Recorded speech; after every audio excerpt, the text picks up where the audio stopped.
Saudações, queridos e queridas! Está no ar mais um Renúmero J-League com todas as novidades e informações do melhor campeonato de clubes da Ásia.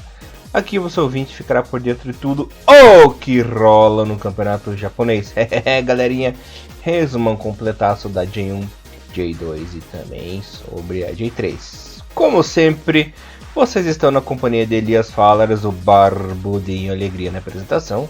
Comentário dele, o mito, Mr. Thiago Henrique Cruz. Tudo bem com você, meu irmãozinho? Salve, salve, Elias. Bom dia, boa tarde, boa noite a todos nossos queridos ouvintes. Estamos agora reunidos mais uma semana para fazer o fechamento da nossa querida J-League, que finalmente teve seu desfecho final no último final de semana do dia 7 e 8. E agora voltamos após o nosso querido evento de final de ano, Elias. Finalmente aconteceu, deu tudo certo. E a gente começa esse programa fazendo também os agradecimentos a toda a turma que lá compareceu. Certo, meu amigo? Exatamente, Mr. Thiago Henrique Cruz. Digamos que a J-League está em 99% fechada, comentaremos disso daqui a pouco. Definidas as equipes da CL rebaixadas, apenas o povo do playoff ali, que saberemos em breve. Quanto ao evento, graças a Deus foi um enorme sucesso, foi muito divertido. Quero agradecer a todos vocês que participaram. Foram aí 16 pessoas, então é muito nome pra gente falar, mas estavam lá os irmãos de sempre. Obrigado pelos novos membros que participaram aí do evento também. Um agradecimento especial que eu queria dar ao Diego Dantas, né? Porque é um cara que eu conheço ele há 10 anos, eu nunca vi o visto pessoalmente na vida, né? Então foi uma alegria assim surreal, algo fantástico poder conhecer um amigo de tantos anos, né? De longa data pessoalmente. Pela primeira vez é algo incrível, né? Então, além da galerinha, quero agradecer o Diego, que foi muito legal mesmo. E agradecer por você também, né, Tiagão? Teve aí, conseguiu arranjar uma brecha na sua agenda concorrida, né? Sabe que essa vida aí de adulto é corrida. E você, mais uma vez, conseguiu. E detalhe, né? Pela primeira vez nesses anos aí, nós conseguimos nos ver 2 vezes, né? Sim, verdade. Aconteceu na Copa América, como eu já tinha relatado, né? Alguns números passados, e toda a galera que está acompanhando a gente o ano todo aí soube, né, que a gente se reuniu na Copa América para conseguir ver o jogo do Japão, e agora no final do ano também, então sempre muito bom rever os amigos.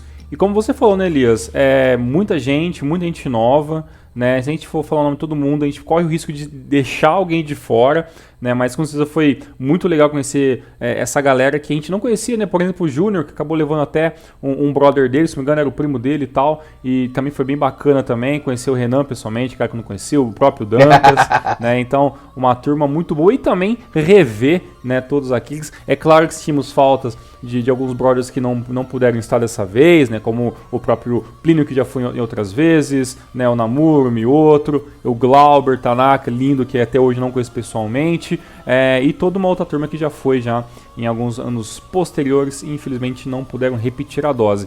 Mas o nosso encontro é anual, a gente espera que a gente tenha até mais chances, né, de poder ver essa turma no ano de 2020, né, mas para todo mundo que esteve lá, fica aí o nosso muito obrigado mesmo. E para quem não foi, quem tentou, a gente agradece também. E assim, né, encontro em todo ano, e o objetivo do encontro, né, a gente chama de encontro, né, mas é realmente uma reunião entre a turma, né, a gente tentar rever a galera antiga, conhecer a galera nova pessoalmente, para bater papo. Viu, a galera que foi, né, viu que a gente não tem muito roteiro, né, mais um almoçar junto, bater papo, depois jogar alguma coisinha, né, rolou até um campeonatinho de FIFA, que foi muito bom ver o Thiago Bom Tempo ser eliminado logo no começo do campeonato. Foi uma das minhas alegrias no final de semana. O Elias saindo do campeonato sem tomar gols, e o meu Nagoyazão indo até as semifinais e tudo mais. Mas é claro que tudo isso é uma grande brincadeira, importante mesmo a gente se reunir e poder ficar o dia todo. A gente ficou um dia todo falando merda, cara, e foi muito engraçado, foi muita risada. Eu voltei pra casa assim com maxilar doendo de tanta loucura que a gente falou, né? Tanta groselha que a gente falou durante o dia todo, mas foi muito legal mesmo. E detalhe que esse foi o encontro mais longo que nós tivemos da história, porque teve uma duração de 12 horas, né? Então, olha aí. Teve amigo, por exemplo, com o Nicolas, o Dantas ali, o Nakamatsu, o pessoal. Eles chegaram às 11h30 da manhã, né? E a gente ficou até as 11h30 da noite com eles Olha aí. conversando.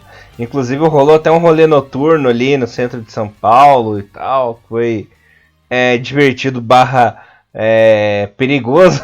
Sempre, né? Que São Paulo não é São Carlos e não é Curitiba, né? Então sempre tem que ficar de olho. Mas eu acredito que, como deu tudo certo, então a gente não tem do que reclamar, né? Mas mesmo assim, andar em São Paulo à noite é sempre uma aventura, não é muito aconselhável, mas pelo menos o evento da parte do dia foi de boa na Liberdade, almoçar no Sukiá, depois comer alguma coisinha durante a tarde, jogar um videogame. Então, nesta parte normal do evento foi beleza, né? À noite, né, acabou ficando ali só os remanescentes, né, os mais malucos ali para dar esse rolê foi até a Sé, né, que vocês, se não me engano, você me falou que vocês foram, né? Até São Bento. Até São Bento, lá acompanhar um dos nossos brothers que foi embora por último, mas foi muito, muito legal. Mas agradeço a todos vocês, o Elias, ao Bom Tempo, os caras que estão sempre ajudando e organizando tudo isso aí, assim como o Lucas Prado e também o Gustavo Queiroz, que levaram os videogames, os controles e toda a turma que participou. Então, olha, gente, foi muito foda mesmo, sem comentários, coraçõezinhos com as mãos,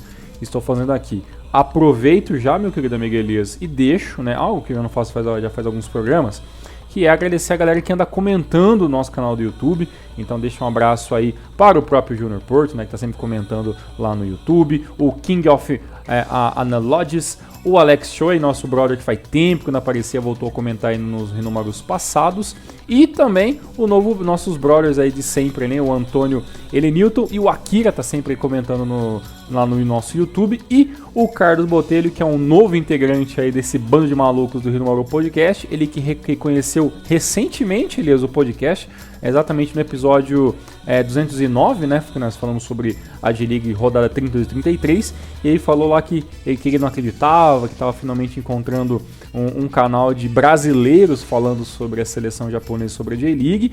Ele ficou muito contente, ele que é torcedor do Cachimão. Então aí, Carlos Botelho, perdão, nossas boas-vindas, né, para você que encontrou o Rio Podcast, né, assim como todos os nossos queridos ouvintes. Maravilha, Mr. Thiago Cruz. Galerinha, muito obrigado mais uma vez. Só para encerrar o assunto, foi um prazer tomar aquela geladinha com você no fim da tarde aí. Ali. Ver o Cruzeiro ser rebaixado.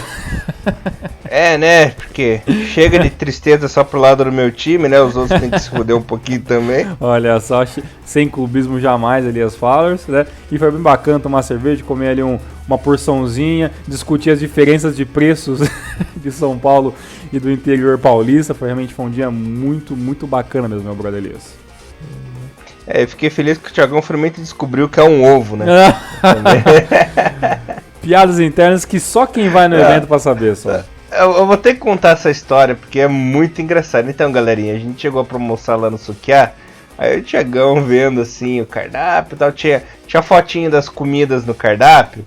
Aí ele Eu não reconheci só o que era, brother, só isso só. Ele pegou e olhou assim: ô Elias, o que é isso aqui, mano? Eu falei, cara, isso aqui é ovo, pô, não tem ovo, isso é um carne. Pô, não parecia um ovo, cara, tinha muito Photoshop aqui lá, não parecia um ovo pra mim, brother. Aí eu falei assim, pô, São Carlos é tão paia que nem as galinhas querem morar lá, né? Não tem ovo na cidade.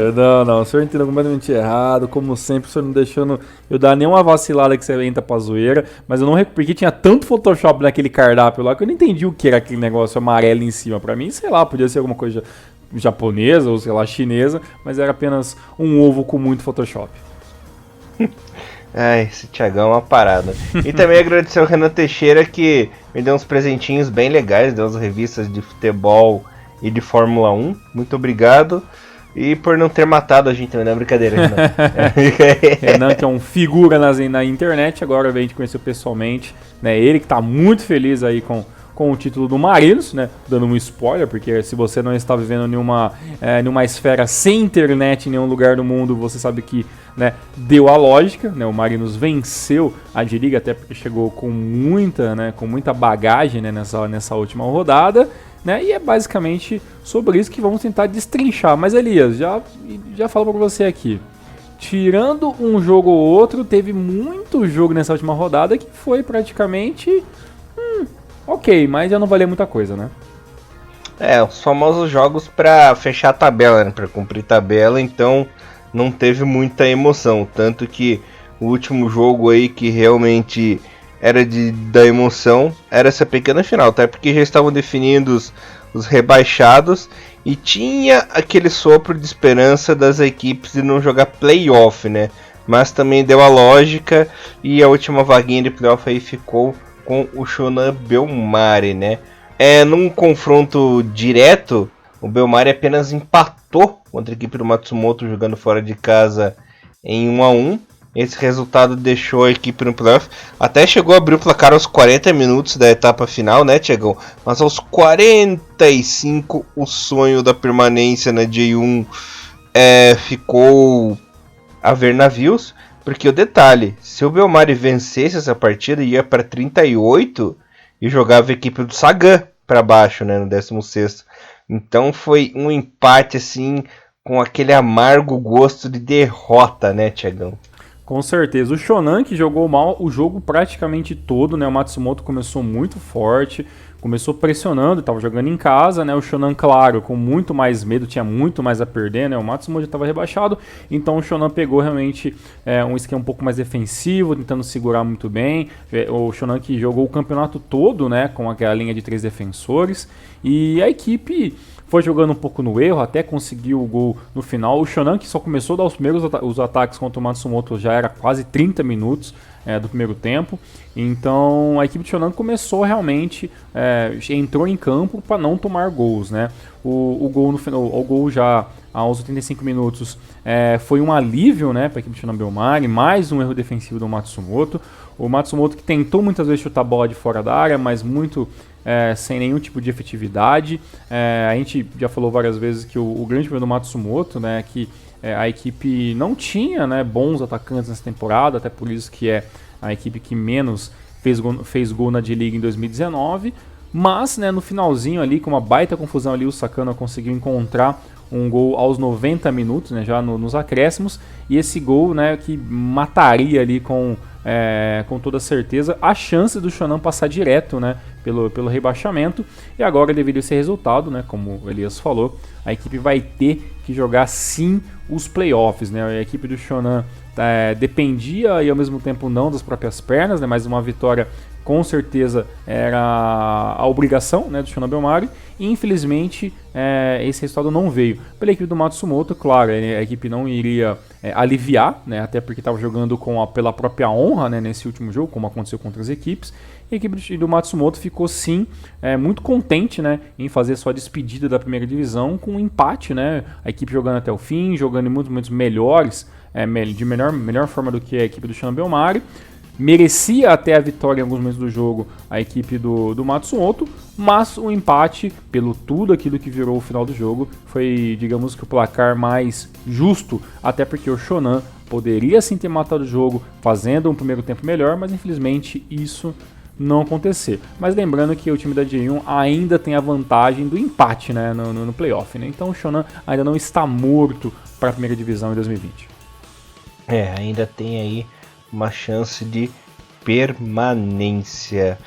Tiagão, um time que por pouco aí não caiu aí na zona do playoff foi o Sagan, né? Mesmo perdendo, a equipe continuou fora da zona de degola. O Douglas fez o gol da vitória da equipe do Shimizu, que saiu com os 3 pontinhos. Deu sorte. Pois é, a equipe do Shimizu que tá longe, né, de poder falar que fez um bom campeonato, né? A equipe do Shimizu que começou muito mal e foi, digamos que, despiorando, né, em alguns momentos da temporada, mas é uma temporada muito irregular. O Shimizu que nos últimos 5 jogos acabou perdendo 3, empatando 1 e conseguindo apenas essa vitória de 1-0 em cima do Sagan Tosso.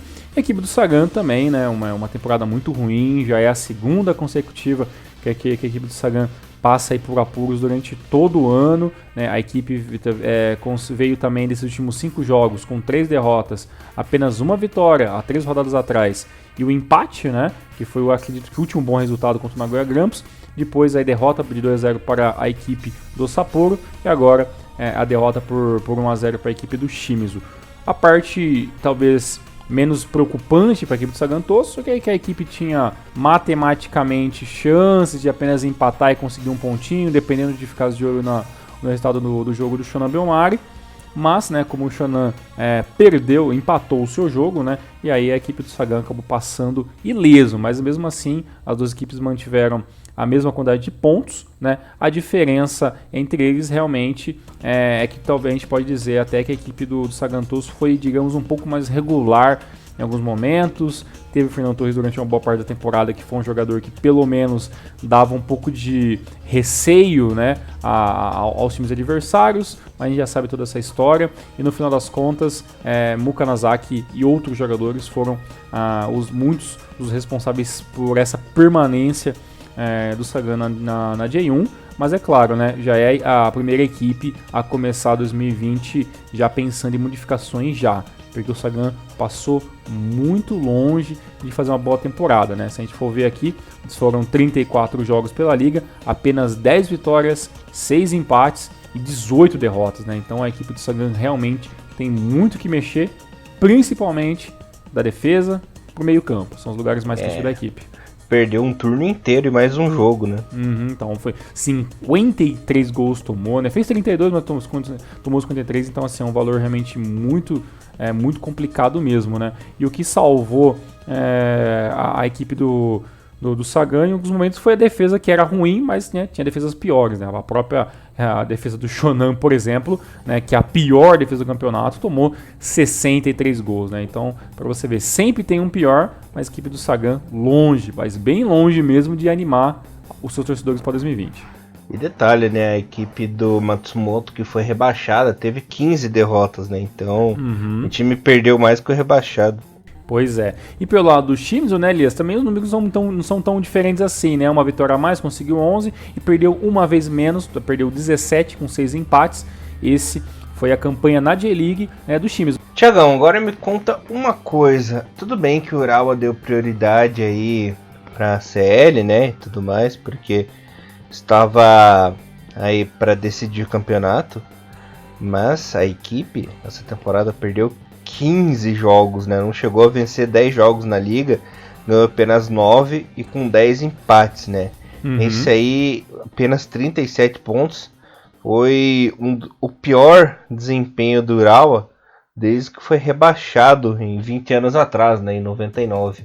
É uma coisa assim terrível para uma equipe do tamanho do Urawa, do investimento que tem, do patrimônio que tem, né? E terminou o campeonato com derrota, né? Perdeu em casa de 3-2 pro Gamba, cara.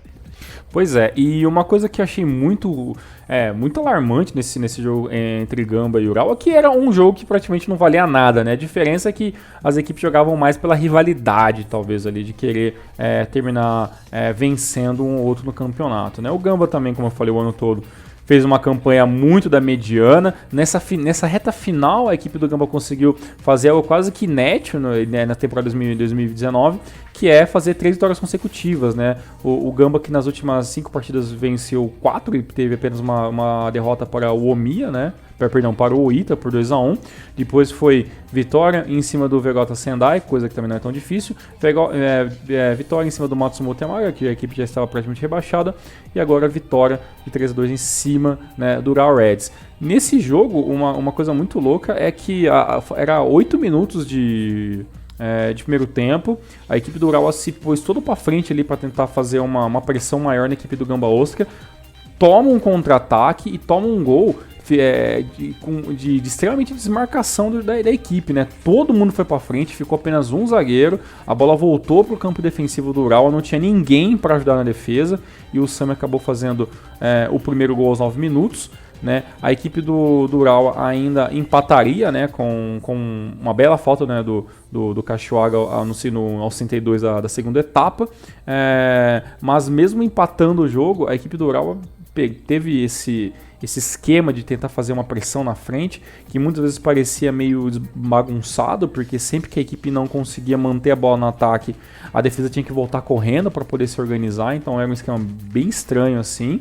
O Ademilson acabou fazendo o segundo gol do Gamba aos 64, né? E o Fukuda, né, aos 37, deu números finais da partida, apesar que o Fabrício fez um belo gol também em uma jogada rápida do Urawa Reds, onde o defensor acabou fazendo um bom drible na zaga do Gamba e diminuindo o resultado, mas né, com os 3-1, que depois virou 3-2, a equipe do Gama já estava com o resultado na mão.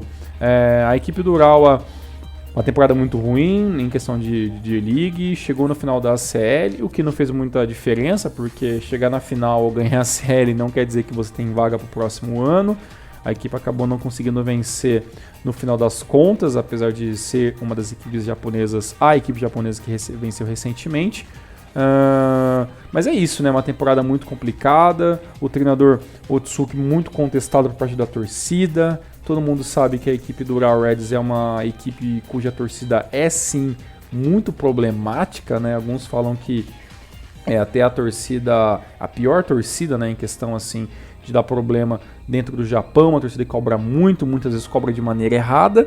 E é isso, né? Resumo da temporada do Urawa Reds é uma 14ª colocação, uma colocação que não é o habitual desses últimos anos, né? Nesses últimos 10 anos do Urawa, a equipe nunca esteve numa posição tão ruim de tabela no final do campeonato, mas, como você disse, né, e pausou muito bem, foi uma sucessão de opções, né, de deixar a D-League de lado para priorizar a CL, que acabou fazendo a equipe do Urawa ficar longe das semifinais da Copa do Imperador, por exemplo, né, e ficando apenas com esse incômodo 14º lugar da competição.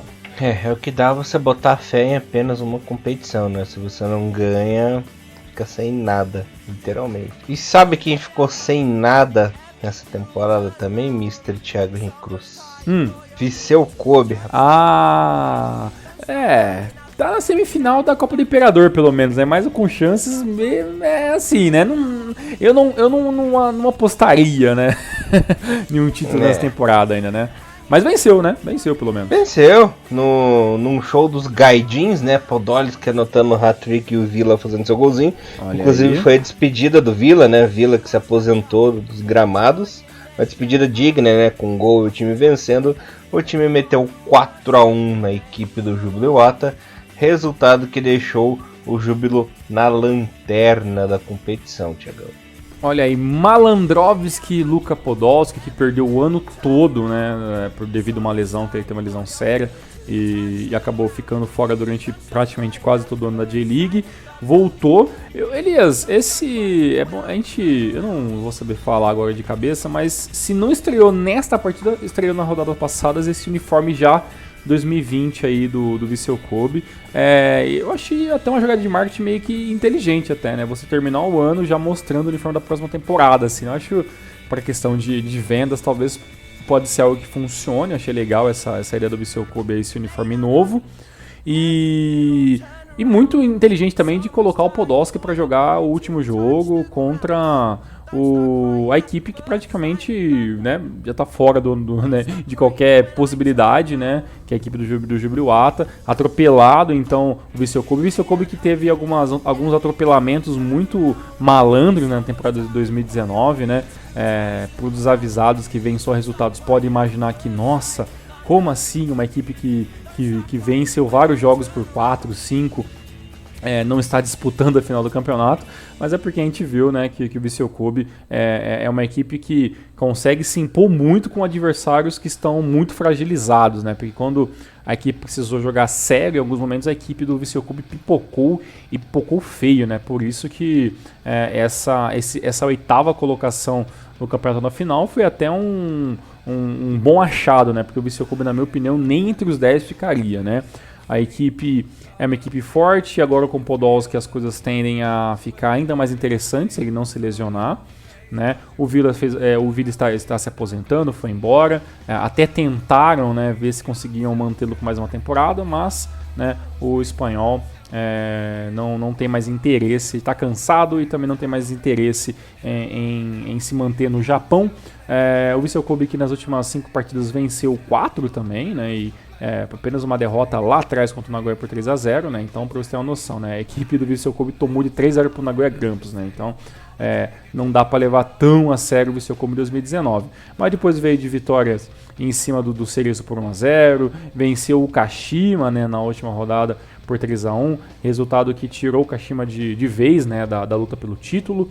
E agora, nessa vitóriazinha aí em casa, né, pelo menos dar uma, digamos que, uma força maior, né, pensando na semifinal contra a equipe do Shimizu, né, as semifinais da Copa do Imperador, que vão rolar no dia 21/12, né, é bom lembrar que a semifinal é Vissel Kobe e Shimizu, e do outro lado Kashima e Vaga Nagasaki. Todo mundo já está contando com uma final entre Vissel Kobe e Kashima Antlers, né, o que até intensifica, né, o que eu falei alguns minutos atrás, né, sobre a equipe do Shimizu, né.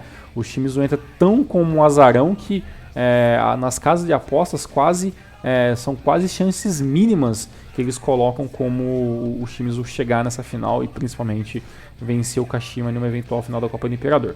Mas tudo pode acontecer.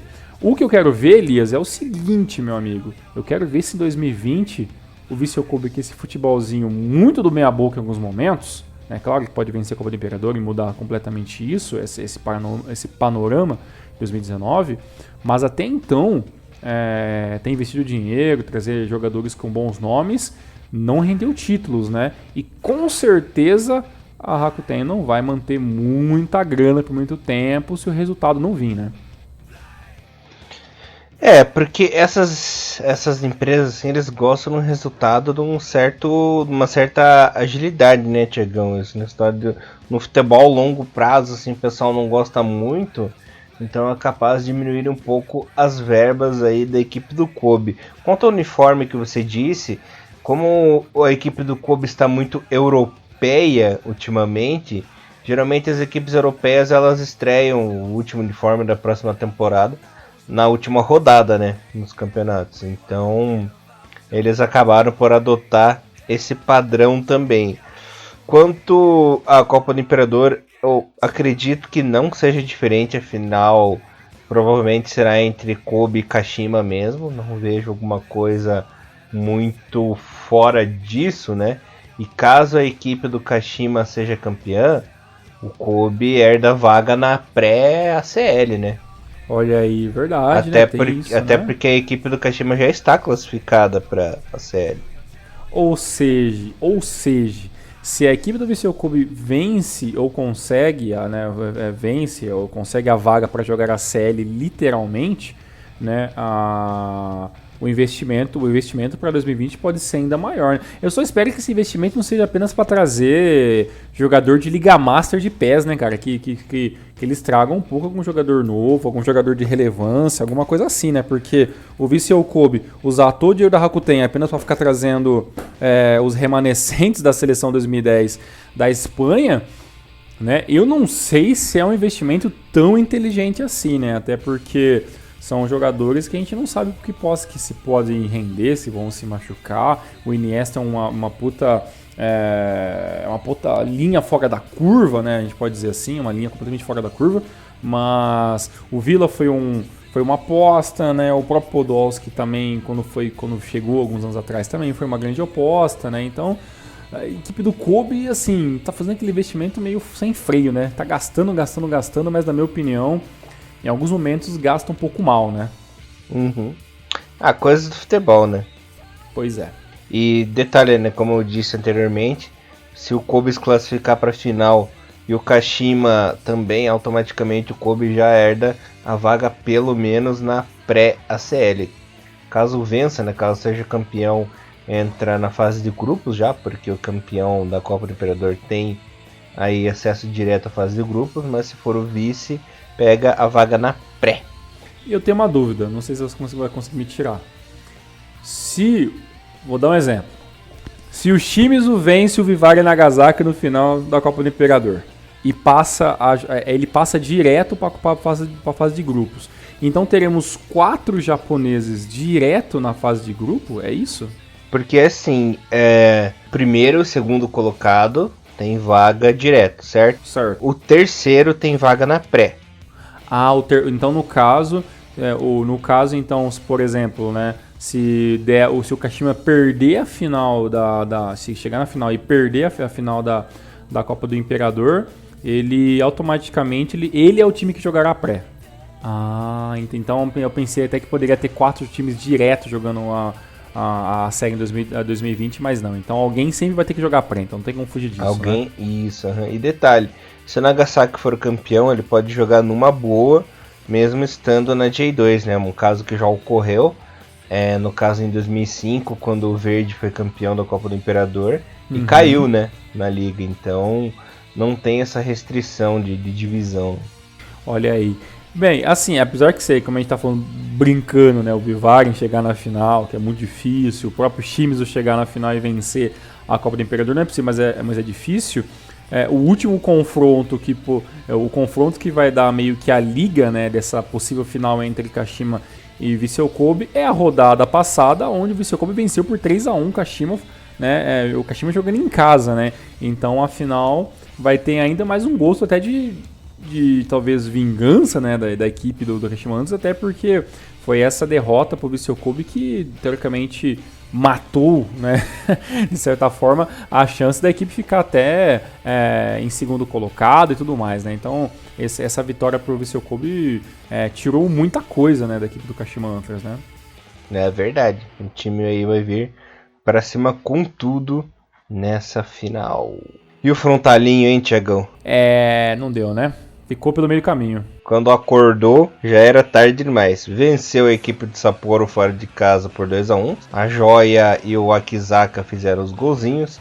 E o Lucas Fernandes diminuiu para a equipe do Sapporo, né, do nosso querido Musashi Henrique Cruz. Exatamente. Bem, vamos falar primeiramente do Sapporo. Sapporo, aliás, colocado é uma coisa que incomoda um pouco a gente, né? A gente viu o Sapporo fazendo temporadas muito melhores, né? É claro, uma equipe com menos investimento, como a gente falou o ano todo, mas essas últimas rodadas o Sapporo ele meio que perdeu a mão, né? Nos últimos 5 jogos foram 3 derrotas, né, e 2 vitórias. A equipe amargou aí 2 rodadas de derrota consecutivas, né? 4-2 para o líder e campeão do KMF Marinos, depois acabou perdendo, né, para o Jubiluata, resultado que deu ali uma talvez ali, esperança da equipe de Jubilu sair da situação que estava naquele momento. Depois voltou a vencer na rodada passada contra o Sagan e agora derrota novamente, né? A equipe do Sapporo com um esquema que é muito... que a defesa fica muito fragilizada em alguns momentos, então acredito que deve ser o próximo passo, né, da equipe do Sapporo. Na parte ofensiva, né, por mais que o Musashi Suzuki ainda para mim seja um jogador que está apenas de passagem na seleção principal, é um cara que na equipe vem funcionando, vem mostrando o seu valor dentro do futebol japonês, e só que, né, a equipe do Frontale veio com tudo, a equipe tomou um vareio na rodada passada, perdendo de 4-1 para a equipe do Marinos, um chocolate técnico, né, que o vencedor fez em cima do Frontale. Agora o Frontale pelo menos termina a J-League na 4ª colocação, é a equipe que ficou muito no quase em alguns momentos, e eu lembro que alguns números atrás você falou que para o Frontale conseguir uma vaga na CL ele teria que fazer uma sequência perfeita de pelo menos 5, 6 vitórias consecutivas, né? E essas vitórias consecutivas não aconteceram, né? Até porque nos últimos 5 jogos venceu 4, né? Mas acabou perdendo justo a rodada passada contra a equipe do Marinos, resultado que deixou assim, o Marinos muito perto do título, né, e acabou deixando a equipe do Frontale completamente sem chances de lutar por ACL, mas uma 4ª colocação para uma equipe que venceu os últimos 2 campeonatos não é nada muito ruim. O que talvez ficou chato é que o Frontale acabou não conseguindo lutar diretamente nem por uma vaga na semifinal da Copa do Imperador e muito menos pela Leven Cup, né? Então a equipe do Frontale acabou meio que, né, ficando aí também pelo caminho nas competições menores. E também não vou nem falar em questão de ACL, né, que a equipe do Frontale também apenas passeou fora do Japão nessa temporada, já que a equipe só turistou porque não teve chance nenhuma, né, de fazer uma boa série em 2019. E o detalhe aí, como foi derradeira essa sapatada que o time levou do Marinos, detalhe, né? Essa derrota tirou a chance da equipe de pontuar para chegar até a CL e diminuiu o saldo, né? Então ficou com um saldo menor que o do Kashima ainda, para você ver como foi séria essa sapatada que a equipe levou. Pois é, fez 57 gols, fez até mais gols do que o próprio FC Tokyo, mais do Kashima, mas como você falou, né, a equipe tomou mais gols, vacilou mais, teve até menos vitórias, né, então realmente é um campeonato muito abaixo dos concorrentes diretos. E tem mais um agravante, né, Elias? A equipe perdeu, né, o Kengo Nakamura aí, por uma lesão séria. O próprio Kengo Nakamura, jogador veterano, que tem previsão de volta só lá para maio ou junho de 2020. Ou seja, o time do Frontale já começa 2020 pensando já em como vai poder trabalhar com a equipe já sem um dos seus mais veteranos, mas também mais importantes jogadores do meio campo, né, Kengo Nakamura, que com essa lesão fica até arriscado, talvez ter que pensar aí em uma aposentadoria um pouco mais cedo que o previsto. Uma pena, né? Mas o problema do joelho foi realmente muito sério. Na idade dele aí tem que ver isso, cara, é muito perigoso. Até o próprio Batistuta, né, teve uma aposentadoria mais precoce, queria ter jogado mais. Mas ele não conseguiu nem voltar, né, não teve nem como, né? Não conseguiu, tinha um problema muito corriqueiro aí nos joelhos e deu chabu lá e não conseguiu voltar. Pois é, o Kengo Nakamura, que nas minhas contas já deve estar na beira dos 35 para 36 já, não é? O Nakamura tá nos 40 já. Vou até dar uma gulgada aqui para nós dar uma confirmada nisso aí. E realmente, você está certo, tem 39 anos. Fazer 40 ano que vem. E tá jogando ainda o que tá jogando e lutando por titularidade, né, na equipe que venceu a J-League durante 2 anos seguidos, ainda realmente é algo para poucos. Parabéns, Kengo Nakamura. A gente citou ali sobre o Kashima, né, mas não falamos do jogo dele. O Kashima visitou a equipe do Nagoya, venceu por 1-0 num gol contra ali na confusão do Nakatani. É uma vitória importante que pelo menos garantiu a vaguinha na CL, né, para o time não ficar no prejuízo o ano todo, até porque a torcida tá muito decepcionada com o Go Oiwa, que já foi anunciado que ele não continuará em 2020 aí no comando do Kashima. Ter terminado o ano já foi um milagre, né? Depois de ter perdido, né, a chance de vencer a J-League, né? A despedida dele ou será nessa semifinal aí do Copa do Imperador se o Kashima perder, ou na final. Depois, Kashima correrá atrás de outro treinador. Quem sabe não pinta um Rogério Ceni aí no Kashima, hein? Já pensou, rapaz? Acredito que seja um pouco difícil, até pelo amor do Rogério Ceni pelo Fortaleza, né? O time que voltou recentemente a treinar e tudo mais. Mas aí é que tá, né? Já foi o Rogério Ceni, tem muita vontade de trabalhar no Japão. Ele mesmo já disse isso, que sente muita vontade de poder treinar lá. Algum dia, se pintar uma oportunidade, ele vai mesmo, né? Então, não custa sonhar, né? E assim, temos o Zico como, sei lá, diretor técnico, alguma coisa assim, que é a função do Zico lá no time do Kashima. Então, assim, contato direto com o Brasil, o Kashima vai ter, né? Então, eu não acredito nessa possibilidade, mas, assim, também não dá pra fechar nenhuma das portas, né? E como você falou, né? Se a equipe perdesse pro Nagoya e por acaso acontecesse alguma coisa, assim, muito maluca, e a equipe perdesse a terceira colocação pro Frontale, acredito que seria um pandemônio, né? em Baraque, né? Mas a equipe acabou vencendo. Bem irregular essa parte final da J-League, né? Para a equipe do Kashima, né? Dos últimos 5 jogos foram 2 vitórias, 2 derrotas e um empate, né? Lembrando que a equipe perdeu para a equipe do Frontale, né? Algumas rodadas atrás por 2-0, depois empatou com o Hiroshima em 0-0 e depois perdeu, né? Para o Vissel Kobe, que a gente comentou agora de pouco, pelo placar de 3-1 e agora volta a vencer. O jogo foi bem ruinzinho, né? O gol contra ali a favor da equipe do Kashima, né? Acaba facilitando, né, a vida do Kashima para não ter dores de cabeça e consolidando essa temporada que foi horrível também do time do Nagoya, no 13º colocado, apenas 9 vitórias, 15 derrotas, 10 empates. A equipe tomou 50 gols, uma equipe que tinha um ataque como um destaque bem interessante na temporada 2017, 2018. Esse ano ficou bem aquém disso. Vamos ver o que pode fazer a equipe do Nagoya para a próxima temporada. Vamos ver. E sabe que 2019, Tiagão? A tartaruguinha, rapaz. Conseguiu o objetivo principal, quero permanecer aí na J1 com um time muito bom, né? Tem jogadores muito bons aí nessa equipe do Oita. Pena que com derrota, né? O Souza e o Oco não fizeram os gols da vitória do Cerezinho, mas um saldo super positivo para a equipe do Oita, que terminou na 9ª colocação na temporada 2019, hein? Tá de parabéns. Se não fosse aí uns pequenos vacilos, poderia ter terminado no G5, G6, né? Pois é. Essa derrota no final, é claro, valia muito mais para a equipe do Cerezo, estava tentando chegar o mais perto possível das cabeças.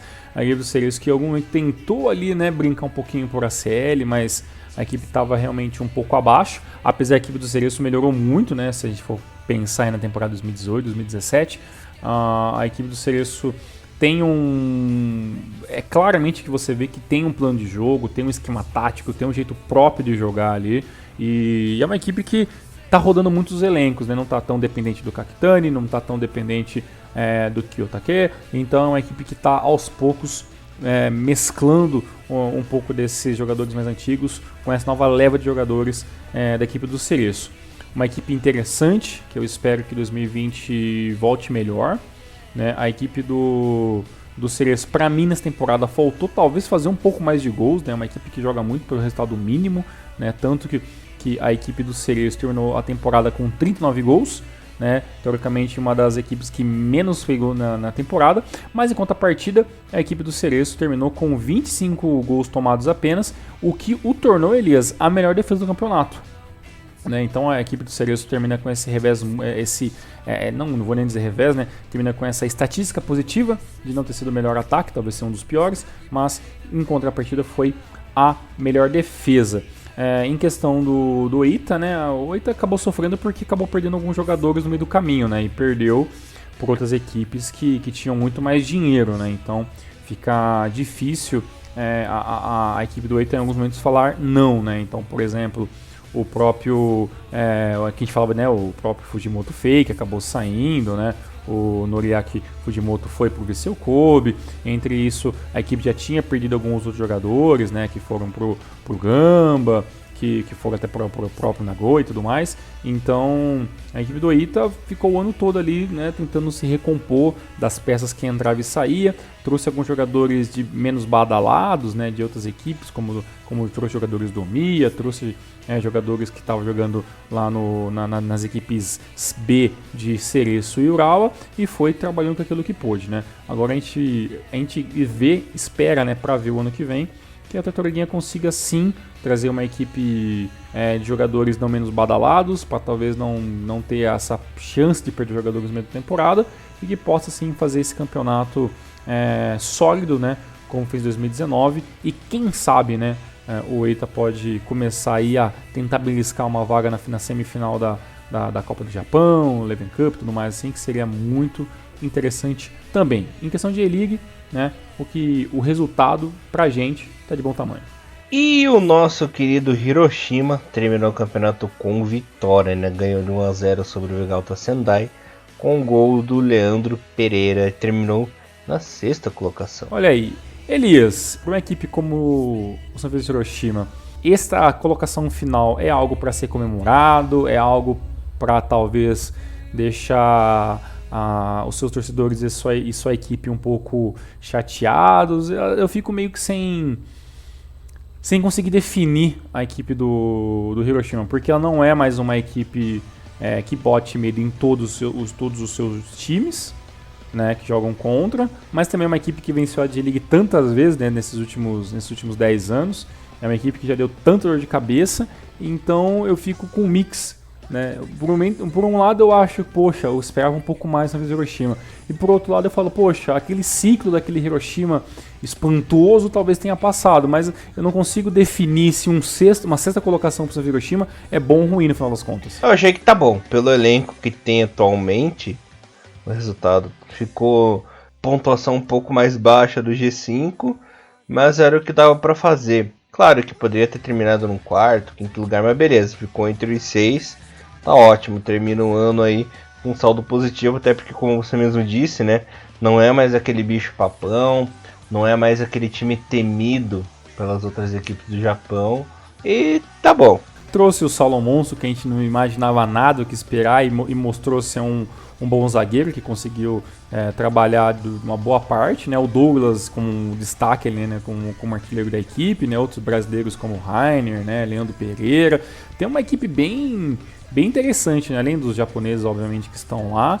É uma equipe, né, que eu gostaria muito de ver, né? O goleiro Osako mostra que pode ser um goleiro que a gente pode esperar mais, se não for em questão de seleção, que pode ser um cara que pode despontar em outros times da J-League, né? Então, assim, tem muita coisa interessante, né? Lembrando que até o próprio goleiro Osako está na seleção que disputa aí, né, a Copa do Leste da Ásia, né? Então, é um jogador que a gente vai ver algumas vezes em ação ainda nessa temporada, né? E é isso, né? Eu, sinceramente, fico com esse mix de sentimentos sobre o Sanfrecce Hiroshima, mas, obviamente, né, como você falou, né, é uma equipe que, se comparar com anos passados, já não é mais aquele bicho-papão. Mr. Thiago Henrique Cruz. E o campeão voltou, Thiagão, depois de muito tempo aí. Dessa vez não teve pipocada, dessa vez não teve zica. A equipe do Marinos exorcizou seus demônios e meteu um 3-0 no Tóquio, que era aí seu concorrente direto. O nosso querido Bumatan abriu o placar, o Eric fez o segundo ainda no primeiro tempo, e na etapa final Endo, com assistência do nosso querido Bumatan, fechou o placar e fechou o caixão do Tóquio, né? 3-0 e com louvor, né? Nessa Stadium lotado, teve muita festa, teve muita alegria e finalmente o Marinos conseguiu erguer o caneco, rapaz. Pois é, o Marinos volta a ser campeão, muito bom. A gente já esperava, dificilmente a equipe do FC Tóquio conseguiria reverter um placar, né, de fazer 4 gols e tudo mais, mas o resultado ele veio de uma maneira muito inesperada em alguns momentos, né? A equipe do FC Tóquio, obviamente, se expôs e veio muito para frente. A equipe do Marinos começou bem retranqueira, segurando a bola, fazendo ali até uma certa catimba em alguns momentos, segurando a bola perto da sua parte defensiva, da sua área defensiva, o que irritou muito os jogadores do FC Tóquio, mas o resultado, claro, estava muito para a equipe do Marinos, né? O gol do Matan e do Eric no primeiro tempo já meio que matou o jogo, né? Na primeira etapa. O segundo tempo, a equipe do FC Tóquio veio muito nervosa, lutando, brigando muito ali. Tanto que qualquer falta ali em cima do Nagai ali gerava reclamações e tudo mais. Percebia que os jogadores do FC Tóquio estavam sim muito irritados, né, pelo fato de terem tomado 2 gols no primeiro tempo, o que dificultaria extremamente a possibilidade de um título na segunda etapa da partida. E a parte mais maluca, podemos dizer assim, da partida ficou pela expulsão, né, do goleiro Park, né, ele que acabou sendo fora da área, dando um encontrão com o jogador do FC Tóquio. Inicialmente o juiz não tinha dado nada, deu apenas falta, e aí depois, claramente, depois de alguns minutos de jogo parado, o bandeirinha acabou sinalizando que o goleiro Park tinha sim acertado, né, o jogador do FC Tóquio antes da bola, e o que causou a sua expulsão.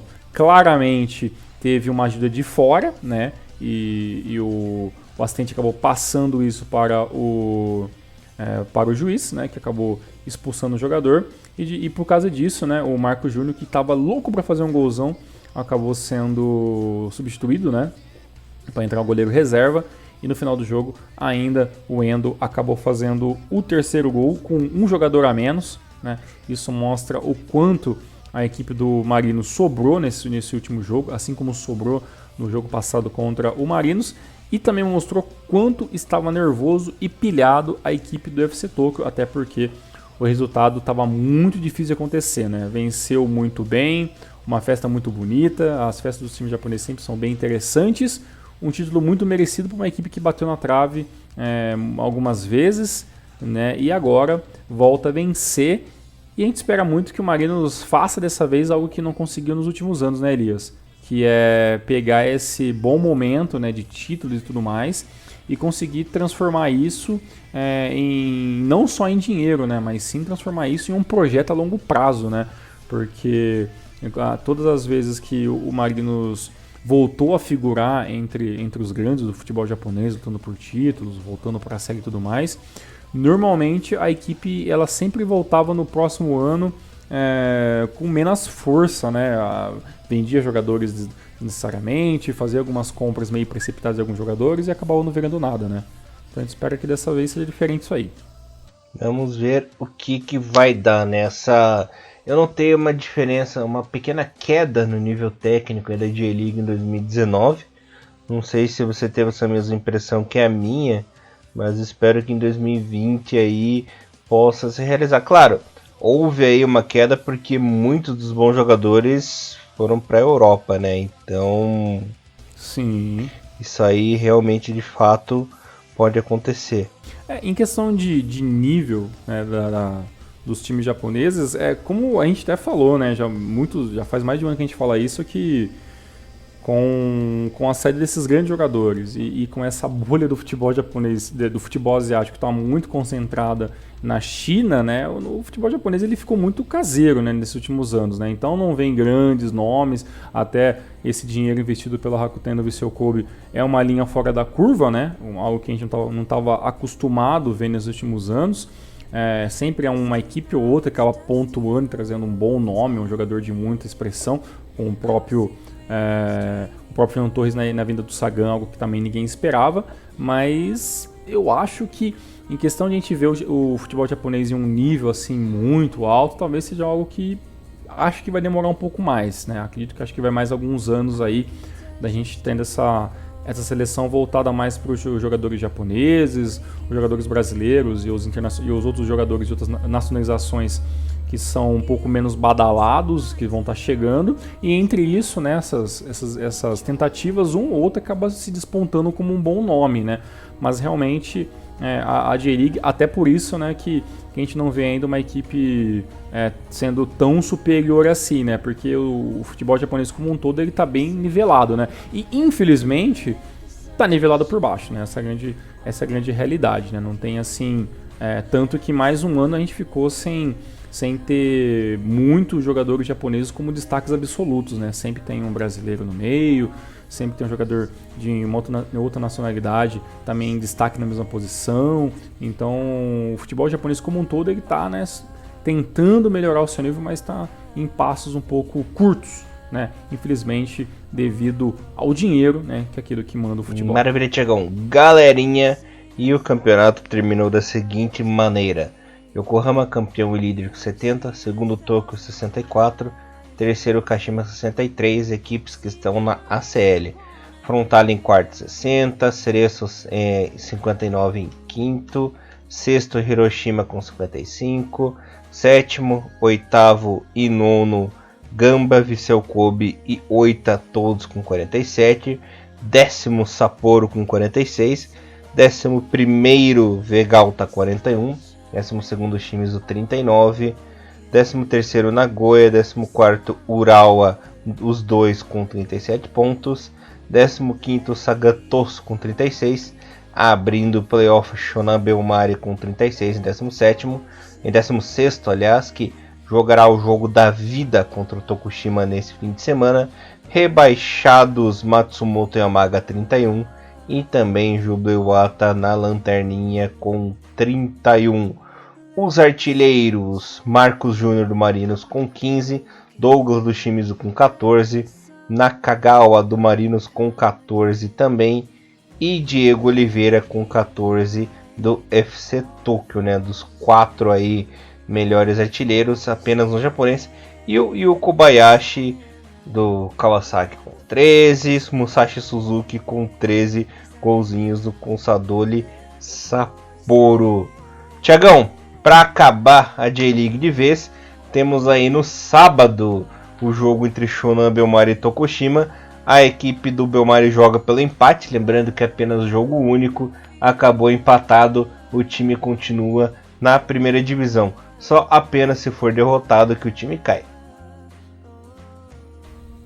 Pois é, né? Ainda tem toda essa vantagem, podemos dizer assim, não vai ser um jogo fácil, né? A equipe do Tokushima vai vir com tudo. Eu consegui ver esse jogo aí do playoff entre Tokushima Vortex e Montedio Yamagata. Né? O jogo foi bem interessante, até arrisco dizer que foi bem mais legal do que muitos jogos dessas últimas rodadas da J-League, as equipes jogando muito aberta. A equipe do Montedio quase fez um gol logo no começo do jogo, tipo, coisa de menos de um minuto de jogo, quase saiu um gol. Mas a equipe do Tokushima dominou o jogo todo, teve os melhores ataques, fez os melhores lançamentos, pressionou muito mais, né? Até saiu o gol ali com o Kawata lá aos 3 minutos, né? O que desestabilizou momentaneamente a equipe do Montedio, mas ainda a equipe do Montedio continuou ainda tentando atacar. A equipe bem interessante também, joga com um esquema também de 3 zagueiros, né? As duas equipes jogam com um esquema de 3 zagueiros, e a equipe do Montedio fez ali um esquema um pouco mais pelas pontas, 3 jogadores entrando em diagonal.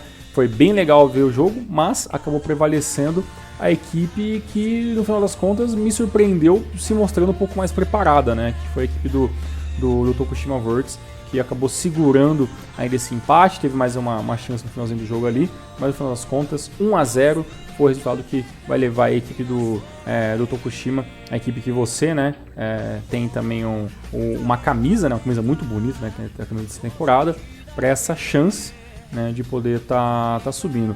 Uma coisa bem interessante que eu estava vendo depois, Elias, é que eu sinceramente não conheço quase nenhum jogador atual da equipe do Tokushima Works. E o jogador que fez o gol, né, nessa partida, né, o Atsushi Kawata, além de ele ser o artilheiro da equipe nessa temporada, né, se eu não me engano ele tá com, eu vou até dar uma confirmadinha, se eu não me engano ele estava com 14 gols, né, contando com esse gol do playoff. Foi ele que jogou 32 partidas esse ano. E o Kawata, ele começou jogando, claro, né, no futebol universitário, aí ele foi jogar lá no Albirex Niigata de Singapura, né, lembro que quando a gente fez muitos anos atrás um episódio sobre os times japoneses, você citou, né, dessa equipe subsidiária do Albirex lá em Singapura. E aí depois ele, em 2017, voltou para o Japão, né, isso em 2015, né, quando ele foi lá para Singapura. Em 2017 terminou o contrato dele, e aí ele fez 2 temporadas pelo Albirex Niigata, e aí no comecinho de 2019 ele chegou no Tokushima, né, ele que já tem 27 anos, é um jogador já que não é tão novo, né, e o Kawata fez aí essa ótima temporada, né, sendo aí o maior destaque da equipe do Tokushima. E um detalhe, né, o gol que ele fez é um gol que para mim foi o gol de quem sabe, né, o que tá fazendo, né. Recebe a bola na frente, espera o goleiro sair, toca por cima, né, famoso golzinho de L1 e quadrado de Winning Eleven aí, esperando conscientemente o goleiro sair, o que até me assustou, né, eu não esperava esse tipo de qualidade, né, em um momento tão crítico da partida assim, que é, né, um jogo onde você não pode errar, né, mas a equipe do Tokushima pelo menos vai levar muito mais dificuldade, né, para a equipe do Shonan, já que tem um atacante com esse nível de qualidade, né, e o Shonan, que é uma equipe que tomou vários gols na temporada, vai ter muito que abrir o olho e jogar para frente, né, porque se jogar realmente pensando apenas em defender, pode dar muito mal, né, contra a equipe do Tokushima. Eu já estou torcendo muito para a equipe do Tokushima Works. O Tokushima realmente vai dar trabalho. Continuando o assunto da J2, para a gente pular para J3 já encerrar o programa, de fato foi confirmado o rebaixamento do Kagoshima United, que estava esperando apenas os resultados aí da terceirona divisão japonesa, né, Tiagão? E com a vitória do Zaspa, o Zaspa ultrapassou o Fujieda na última rodada e pegou a segunda vaga. E os resultados foram os seguintes, galera. Funari perdeu em casa para o Cereço B por 3-2. Grula e Kamatamaré ficaram no 1-1. Blowitz e Sagamihara ficaram no 0-0. Aliás, uma história muito engraçada, né? Finalmente eu expliquei por que eu grito Blauwitz lá no encontro. Eu não falava, por que na hora do Blauwitz você grita? Eu falei, porque é um time de pronúncia alemã, né? Então eu falo alemão, porque alemão é tudo brabo. Então... E um detalhe mais louco ainda, mais louco que essa maluquice você ficar berrando no vídeo toda santa semana, é que no começo do jogo entre aí, né, o Blauwitz e o Sagamihara, o pontapé inicial, não vou nem dizer o pontapé inicial, mas aquele momento onde o juiz joga a moeda para escolher os lados, né, foi feito por um lutador de sumô ali, né, acredito que seja local ali, foi Uma cena bem inusitada, tipo aquela quando é o mascote que joga a moeda pra cima lá e os jogadores japoneses e os jogadores brasileiros ficam olhando com uma cara de tipo de what the fuck, né? Por uns momentos tão bizarros assim. E dessa vez foi o Lord Sumo jogando a moeda pra cima, fazendo pose no chão pra pegar a moeda. Foi um show à parte, como sempre acontece apenas na J-League, né? O nosso querido Fukushima perdeu em casa para os Aspa por 2-1, resultado que fez a equipe subir a J2, depois de um bom tempo aí afastado da segundona. O parceiro ganhou de 1-0 do Ross Kumamoto, resultado que deixou a equipe do Ross na 5ª colocação apenas, né? Uma decepção. O Fujieda ganhou do Giravans, mas assim não foi o suficiente. O Azul Claro perdeu em casa para o Cataler por 3-0, resultado que deixou a equipe na 4ª colocação, né? Uma colocação muito boa. O Yokohama Sports meteu 3-0 fora de casa no Gainari Tottori. Olha só o Yokohaminha, hein? Que beleza. E o Tokyo B meteu 5-1 no Gamba B, Tiagão. Esses foram os resultados da última rodada. O artilheiro da competição foi o Hara mesmo, né? Do FC Tokyo com 19. Em segundo, o Takazawa do Zaspa com 17. E o Morishima do Fujieda com 16. E o nosso querido Shin do Yokohama Sports com 15, fecharam no top 5. Olha só, muito interessante, aconteceu muita coisa legal nessa temporada da J3, né? Para o Van Hauri Hachinori, uma décima colocação no seu ano de estreia, ela que é a equipe mais nova da J2, da J3 nesse momento, foi um resultado bem interessante. O ano que vem teremos uma equipe nova, né? Então vamos ter mais uma equipe aí adentrando nas equipes profissionais do futebol japonês, o que é muito bom. E agora é aguardar, né, para ver o que as equipes que subiram vão poder fazer, e principalmente, né, as equipes que foram rebaixadas da 2ª para a 3ª divisão, se eles vão conseguir, né, conseguir se reorganizar em um pouco espaço de tempo, né, e ver realmente o que eles podem fazer. Até porque a J3 está aumentando seu nível rapidamente, né, o Fujieda aí quase bateu um pouco na trave, o Katara Toyama também em alguns momentos foi uma equipe perigosa, e também tem o Ross Kumamoto também, que em alguns momentos foi sim a nossa equipe que a gente tinha quase certeza que subiria, né, mas aí a equipe foi vacilando, perdendo um pouco de espaço e acabou ficando fora, né, do acesso para 2020. Mas com certeza o Ross Kumamoto é uma equipe que desponta em qualidade em muitos momentos de muitos times que estão jogando na 3ª divisão, e com certeza é sim uma das equipes principais para a próxima temporada. Então, para quem caiu, o acesso pode ficar sim um pouquinho mais complicado, mas em questão de qualidade é uma evolução muito nítida, né, da J3 que a gente começou a ver alguns anos atrás para essa agora, né?